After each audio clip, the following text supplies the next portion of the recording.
IVM. The genesis of Omnivore was in 2010. I was an executive vice president at Godrej Agrovet. And I think if you're in an M&A role at a large Indian corporate, even though you don't have a venture fund, people will pitch you as if you do. Because they're like, you have money, right? You have a balance sheet. You could theoretically invest in my startup before it collapses. And so corporates, and you see it today with corporates like Mahindra, right? Corporates get pitched by startups. And at Godrej Agrovet, I was seeing, 2 to 3 agri-startups a month.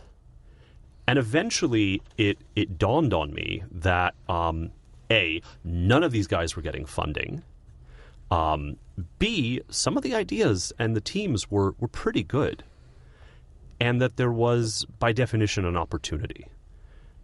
And that was where this all came from. I went to the Godrej family and to the management of Godrej Agrovet and said, I think we should start a venture fund focused on agriculture and food.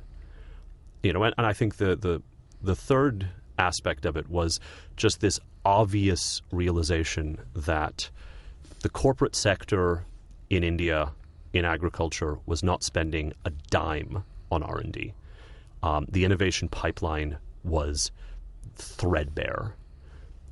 And, it's not like the NGOs have any love for technology, and it's not like the government was going to save us.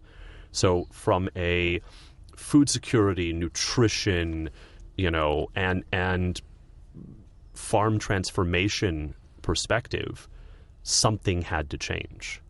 When we got started, we were really the only investors that backed agri-startups. It was scary and lonely, and for many years, we were the only game in town. And found ourselves backing companies multiple rounds in some cases where no one else was coming in. And thankfully, I would say, starting in 2014-15, things started to change. And it's accelerated in that direction ever since. And I'm delighted. People oftentimes ask me, like, do you mind that you have competition, that now generalists are investing in the space, and there are some other mostly impact funds where agriculture is part of their scope? And I'm like, no, I'm thrilled. It's great to have co-investors. It's great to have people to lead follow-on rounds, right? It's terrible, awful to be the only game in town. Right. So, thinking through some of the signposts along the way that got us to where we are here, or got you in the ag tech space to where you are here, in terms of like a model of growth, can that be extrapolated out, or is there an analogy for other sectors that are quite nascent, like ours? I think in general, in all things venture and startup, success follows success.